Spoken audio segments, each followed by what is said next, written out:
नमस्कार, आप देख रहे हैं पॉलिटिकल पोस्ट। मैं आपके साथ रंधिरा। बिहार विधानसभा चुनाव से पहले ही एनडीए गठबंधन की सहयोगी लोजपा अलग राहों पे चल रही थी। लगातार चिराग पासवान मुख्यमंत्री के कार्यों पर सवालिया निशान खड़ा कर रहे थे, लेकिन अब जो है बिहार विधानसभा चुनाव में वे अलग अलग सीटों पे जहां से एनडीए के प्रत्याशी, खासकर जदयू के प्रत्याशी खड़े हो रहे हैं, वहां से लोजपा अपना कैंडिडेट उतार रही है। हालांकि इस बीच चिराग पासवान ने आज जो बयान दिया है वो एनडीए गठबंधन में कहीं ना कहीं कलह उत्पन्न जरूर कर सकता है। चिराग पासवान ने सीधे तरीके से ये कहा है कि किसी भी सूरत में वे मुख्यमंत्री नीतीश कुमार को पुनः मुख्यमंत्री नहीं बनने देंगे, चाहे इसके लिए जो कुछ भी हो जाए। चिराग पासवान का यह भी कहना है कि अगर उनके समर्थन से या फिर उनके पार्टी के समर्थन से मुख्यमंत्री नीतीश कुमार पुनः मुख्यमंत्री बनते हैं तो उन्हें पश्चाताप होगा।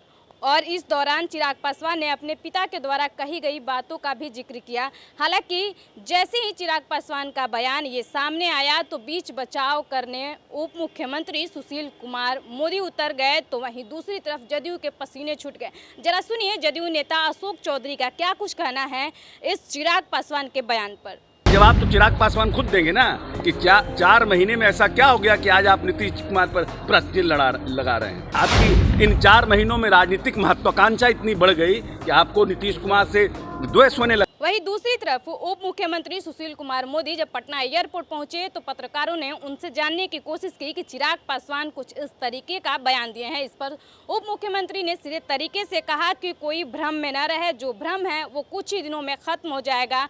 हमारा गठबंधन लोजपा के साथ बिहार में नहीं है, लेकिन केंद्रीय नेतृत्व में लोजपा का हमारा गठबंधन है। इसके साथ ही सुशील कुमार मोदी ने शिवसेना के साथ पिछले बार हुए गठबंधन का भी उदाहरण दिया। उन्होंने सीधे तरीके से कहा कि महाराष्ट्र में बीजेपी का गठबंधन रहा है, लेकिन गुजरात में कभी गठबंधन नहीं रहा है।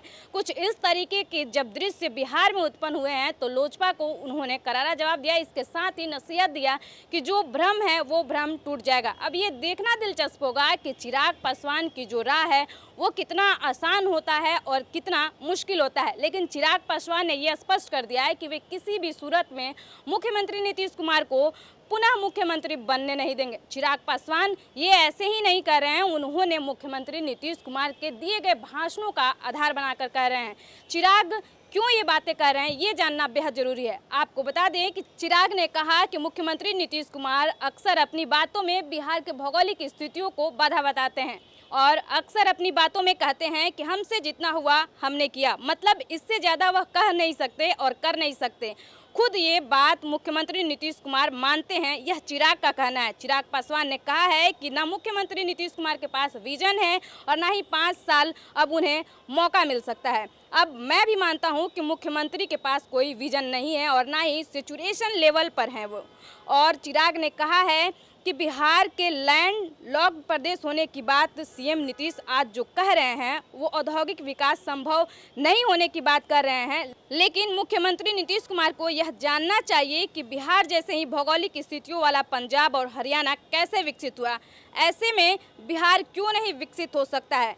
इतना ही नहीं, चिराग पासवान ने यह भी कहा कि अगर वे और उनके समर्थन से मुख्यमंत्री नीतीश कुमार पुनः मुख्यमंत्री बनते हैं तो उन्हें अफसोस होगा। उनके पिता द्वारा भी यह बात कही गई थी। इसके साथ ही चिराग ने यह भी बताया कि रामविलास पासवान ने ये बातें तब कही थी जब रामकृपाल यादव जो कि भाजपा के सांसद हैं और नित्यानंद राय जो कि केंद्रीय राज्य मंत्री हैं और शाहनवाज हुसैन की मौजूदगी में रामविलास पासवान ने ये बातें कही हैं चिराग पासवान से कि अगर मुख्यमंत्री पुनः मुख्यमंत्री बनते हैं तो कहीं ना कहीं बिहार जो है 5 साल फिर से पीछे चला जाएगा। अब देखना ये होगा कि मुख्यमंत्री नीतीश कुमार को कैसे एनडीए गठबंधन मिल करके फिर से मुख्यमंत्री बनाते हैं, या फिर लोजपा जो है अपने कमिटमेंट पर टिकी रहती है और चुनाव बाद भी वो एनडीए गठबंधन के हिस्सा नहीं होगी। ये आने वाला वक्त बताएगा। फिलहाल राजनीतिक खबरों को देखने के लिए हमारे चैनल को सब्सक्राइब करें और बेल आइकन दबाना बिल्कुल ना भूलें।